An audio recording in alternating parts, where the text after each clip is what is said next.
This is one of those games you just gotta laugh. There's so much controversy surrounding this game on the internet, and a certain other game that came out, that's coming out, should I say, with this game. But anyway, let me get into it, man. I'm gonna do an honest should you buy review for this game, and I'm gonna clearly explain the game in depth and what's good and what's not about it, and whether or not you should or should not buy it, and if you should play it at all. So let's get into this review, guys.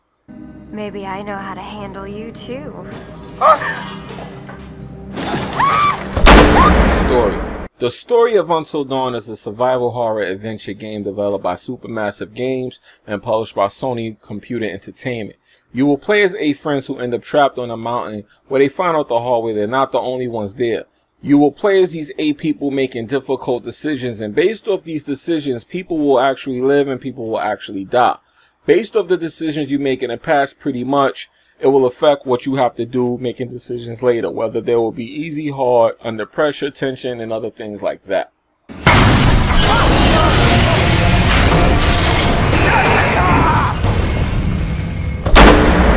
Controls.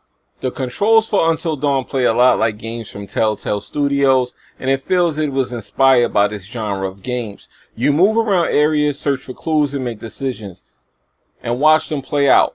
Nothing spectacular here. There's just good old click, point, play mechanics. Click, see what happens, and watch what unfolds.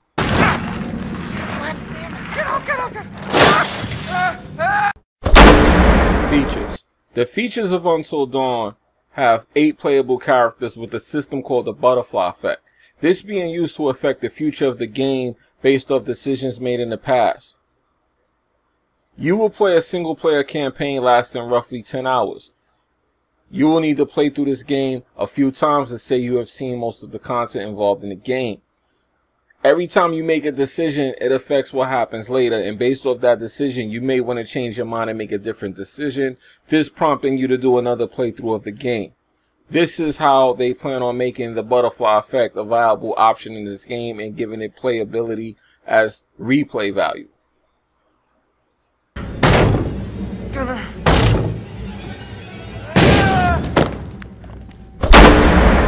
Overall, Until Dawn actually is not a very bad game. In my opinion, it's just way too short to justify a $60 price tag. This game could have been a great game if it was episodic, similar to the games it clearly patterned itself from. I feel like we've seen this before, and this game is making a very similar mistake to the game Murder Soul Suspects, and that could clearly cost this company dearly in the end. I could have easily saw myself paying $5 per episode for this game, but for $60, I just didn't see the enjoyment, and it felt like it was missing something from a full retail game, and it just didn't feel right in that area. I feel like this game has a lot of identity problems and identity crisis that keeps it from being a full AAA or retail game, and I highly recommend that you don't buy this game. However, if you do want to play a survival horror game, then you should probably look to rent this or try this by borrowing it from somebody before you invest $60. This game definitely would have been better if it was marketed differently than it was currently. I feel like if they would have chopped this game up into episodes, it being 10 hours alone, it's just not worth buying. Until Dawn has been getting a lot of mixed reviews on the internet. There's a lot of people white knighting for the game and a lot of people hating on it. The bottom line is I feel like it's somewhere in the middle. The game is a great game, but if you have $65 and there's other choices to choose, then I would feel hard pressed to say go waste $65. Now, is it a waste? Of course not. If you have it to spend, by all means, buy the game. However, when you do buy the game and you get it home and you play it for 10 hours, you kind of feel like, man, you know what? There were games that did this for me for less than this, for half of this. Now, does that mean that you shouldn't pay $65? By all means, no, it should not. But however, I feel like that's just where we're at with this. Now, the Order 1800 has a lot of similarities to this game as far as it having CQC and cinematics. Now, for some reason, that was a bad thing with the Order 1800, but we come forward to now, a few months later, and all of a sudden, it's a great thing for this game. So with that being said, I feel like people really need to make up their mind what they like and don't like about video games and if things are acceptable.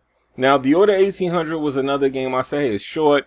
It's a good game, though. If you got $65, then spend it. That's the same thing here. However, with all of the other options out there, I feel like maybe you should consider your purchase and try this game out first. And I still stick to that after playing the game over, watching it being beat, beating it multiple times. Once again, I feel like it should be an episodic game that costs you half the price. Now, with that being said, yes, if you have $65, it's not a bad game by any means at all.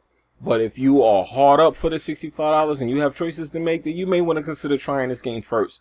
It's your boy Jimmybgaming, and I'm out of here. Let me know what you think in the comment section below. And do remember, my gamer tags and my social media, all of that's in the description below. Hit me up and let me know what you think of the game. Did you get it? Do you think it's hot? Did you beat it? Or not? You trading it back? You rented it? You borrowed it? Let me know what's going on, guys. I'm out of here later. Video going up. That's going to be a new segment on my channel where I do suggestions on what people should get or use accessory wise for their gaming. So hopefully you guys mess with me on that.